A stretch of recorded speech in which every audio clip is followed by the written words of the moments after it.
Bueno, vamos a hablar ahora de lo que es el cáncer renal, ¿no? Vamos a indicar, eh, definiendo, ¿no?, que el cáncer renal también se denomina adenocarcinoma renal o también llamado hipernefroma, ¿no?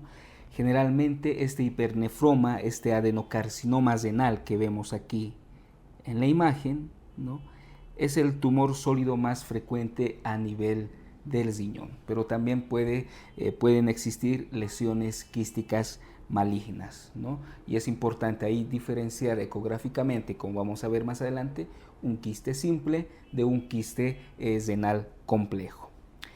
Histológicamente hablando, el tipo más frecuente va a ser el de células claras. Es decir, al ver nosotros una imagen como esta, no tenemos que saber que es un adenocarcinoma renal, un hipernefroma, que seguramente será de una estirpe histológica de células claras. Pero vale destacar que también hay otros tipos histológicos, como el tipo papilar, que puede ser tipo 1, tipo 2, el tipo cromófobo, el tipo que deriva de los conductos colectores, y también incluso hay formas no clasificadas, ¿no? Pero recordemos que el tipo más frecuente de hipernefromas o de adenocarcinomas renales es el de células claras. Vamos a mencionar también algunos tumores benignos a tener en cuenta, como es el oncocitoma y los angiolipomas, ¿no?, que hay que tenerlos más que todo como un diagnóstico diferencial. Epidemiológicamente, más que todo aparece a una edad entre los 40 y 60 años, afecta más a los varones, excepto una variedad. Como habíamos visto anteriormente, el tipo histológico cromófobo afecta sobre todo a las mujeres.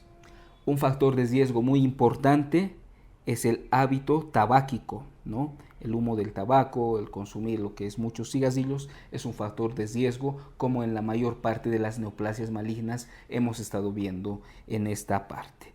La exposición al cadmio y de igual manera la obesidad es otro factor de riesgo importante. La mayoría de estos cánceres son esporádicos, es decir, aparece de repente, sin antecedentes familiares, a veces sin antecedentes o sin factores de riesgo, es decir, esporádico. Se ha visto de cualquier manera afecciones en lo que es el cromosoma 3 y algunas mutaciones en el gen YHL, ¿no? Esto a tomarlo en cuenta como referencia teórica. Algunas enfermedades relacionadas con el cáncer renal, tenemos ahí la enfermedad de von Hippel-Lindau, que es una facomatosis, y de igual manera la esclerosis tuberosa. Son las dos enfermedades que relacionan en sí patologías dermatológicas y también estos cánceres de tipo renal, el von Hippel-Lindau y la esclerosis tuberosa. Bueno, la presentación clínica. Vamos a comenzar comentando que antiguamente, ¿no?, la presentación clínica tenía una triada característica, que era hematuria, dolor y una masa palpable. Hematuria, dolor y masa palpable en flanco era la presentación, era la triada clásica de un cáncer renal, pero esto nos indicaba ya una enfermedad avanzada, ¿no? Actualmente, gracias a la ecografía, ¿no?, al avance de esta y otras técnicas imagenológicas, actualmente la presentación clínica es más que todo incidental, ¿no? Es decir, un paciente que se ha ido a hacer una ecografía abdominal por cualquier otro motivo y ahí se le ha detectado un quiste simple, un quiste complejo a nivel renal, ¿no?, un nódulo a nivel renal. Entonces, actualmente el diagnóstico es más incidental con las técnicas imagenológicas, especialmente la ecografía abdominal. Vale destacar que la hematuria, ¿no?, es el dato clínico más frecuente de esta patología, que puede ser macro o microscópica, ¿no? De igual manera puede haber dolor, disminución de peso como en toda neoplasia, anemia, la masa en flanco, hipertensión arterial, ¿no?, hipercalcemia, y de cualquier manera este tumor se caracteriza a veces por causar eritrocitosis. Muy bien, vamos a hablar ahora de un síndrome paraneoplásico característico del cáncer renal, es el síndrome paraneoplásico de Stauffer, ¿no? Sabemos que estas neoplasias renales pueden metastatizar, ¿no?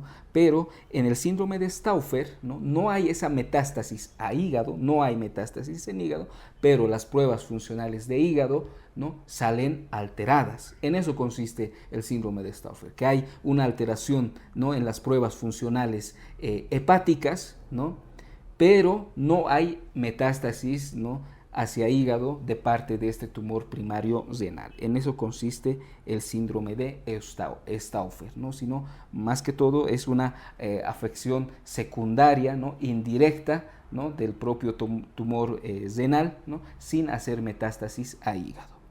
Vale destacar que de igual manera los tumores renales pueden dar péptidos parecidos a la paratormona, prostaglandinas parecidos a lo que es la PRL, la prolactina, renina, ¿no?, incluso péptidos parecidos a la folículo estimulante, luteinizante, ¿no?, y a los mismos corticoides. Es decir, estos cánceres renales pueden liberar gran cantidad de péptidos y por lo tanto tener varias presentaciones clínicas de acuerdo a los péptidos que están liberando, lo cual puede producir gran confusión, ¿no?, dentro de lo que es el diagnóstico diferencial de este tumor. Vale destacar que también la presencia de un varicocele izquierdo, es decir, esa dilatación de las venas superficiales a nivel escrotal, ¿no?, un varicocele especialmente del lado izquierdo, que no desaparece en decúbito en el paciente, pues nos tiene que indicar que ese tumor renal ha invadido la vena principal renal izquierda, ¿no? Recordemos que anatómicamente, ¿no?, directamente la vena gonadal izquierda desemboca directamente, no en la cava inferior, sino directamente en la vena renal. De ahí la importancia. Un varicocele izquierdo que no desaparece en decúbito, hay que pensar en infiltración de la vena renal izquierda por este tumor a nivel renal. Y las metástasis más frecuentes de este cáncer renal es a nivel de los ganglios retroperitoneales, ¿no? Luego se irán a los pulmones y también pueden ir a hígado, hueso y cerebro. Bueno, vamos a hablar un poco del diagnóstico. Como podemos observar, la ecografía va a ser la primera prueba imagenológica que se va a realizar, ¿no?, para llegar a este diagnóstico. Y podemos encontrar ahí que el cáncer renal puede ser un nódulo sólido, pero también podemos encontrar en formas quísticas, ¿no? Y ahí diferencia lo que es un quiste simple de un quiste complejo. Un quiste simple, los recuerdo, aparece como un globo bien definido, ¿no? El contenido va a ser totalmente anecogénico y va a tener un refuerzo posterior. Mientras que los quistes complejos son los que tenemos en la imagen, son irregulares, ¿no?, un contenido heterogéneo, ¿no? Entonces este quiste complejo muy probable que sea maligno, ¿no? Y de cualquier manera, pues realizamos lo que es la tomografía abdominal, nos sirve para ver los datos del tumor, de los nódulos afectados y si hay o no hay metástasis, es decir, nos va a dar la estratificación del tumor. En casos donde queramos nosotros diagnosticar mejor la invasión de la luz de la vena renal, ya sea por el mismo tumor o por un trombo, es decir, un trombo a nivel de la vena renal o el mismo tumor que sea infiltrante de esta, pues tenemos que realizar una resonancia magnética. Es decir, podemos ir por pasos. Primero una ecografía a nivel renal, luego para ver mejor la anatomía de esta masa renal, si la hemos visto en la ecografía, realizaremos una TAC, una tomografía, como vemos en este caso, vemos aquí en el riñón derecho, ¿no?, que hay una masa compleja, ¿no?, mejor delimitada por la TAC. Y si nosotros pensamos que hay una afección de la luz de la vena renal por un trombo o por el mismo tumor, pues realizaremos una resonancia. Entonces, ecografía, tomografía, resonancia en caso de afección venosa. Bueno, entonces todo quiste complejo, toda tumoración compleja, ¿no?, en un paciente que tenga ya mucha clínica florida, pues haremos de entrada una tomografía una gamografía ósea, ¿no? Para descartar que no haya metástasis a nivel de hueso, y una función hepática para descartar, ¿no? Metástasis a nivel hepático. Bueno, el tratamiento. El tratamiento está en base a la cirugía. ¿Y cuál va a ser la cirugía para tratar un tumor renal? La nefrectomía, es decir, sacar el riñón. Y especialmente una nefrectomía radical. ¿En qué consiste una nefrectomía radical? Pues sacar todo el riñón, es decir, incluyendo la fascia perirenal de Gerota, ¿no? Todo el tejido adyacente, e incluso la glándula adrenal respectiva. Ese es el principal tratamiento cuando nosotros sospechamos y diagnosticamos un cáncer renal, la nefrectomía radical. Pero en algunos casos podemos hacer una nefrectomía parcial. También esta nefrectomía parcial es conocida como cirugía de conservación de nefronas. ¿Y en qué casos vamos a realizar esta cirugía de conservación de nefronas o nefrectomía parcial? Cuando nosotros, si es que tendríamos que realizar una nefrectomía parcial, le causaríamos una nefropatía crónica al paciente. Por ejemplo, en pacientes monosenos optaremos por la nefrectomía parcial. De igual manera, cuando los tumores son bilaterales, optaremos por la nefrectomía parcial. Cuando el paciente tenga nefropatías médicas previas, optaremos por la nefrectomía parcial, ¿no? Vale destacar que la disección de los ganglios comprometidos solamente nos sirve para estadificación. En caso de trombos venosos, ¿cómo actuamos cuando hay un trombo, ¿no? En la parte venosa de este tumor, ¿no? Los trombos venosos por debajo del hígado, pues realizamos una clipación con las pinzas y sacamos el trombo mediante una incisión. Si los trombos están arriba de la vena hepática, pues ya el tratamiento es más complejo, es multidisciplinario, con derivación cardiopulmonar, derivación venosa, ¿no? Pero los trombos por debajo del hígado requieren pinzamiento y sacamos el trombo incisionalmente.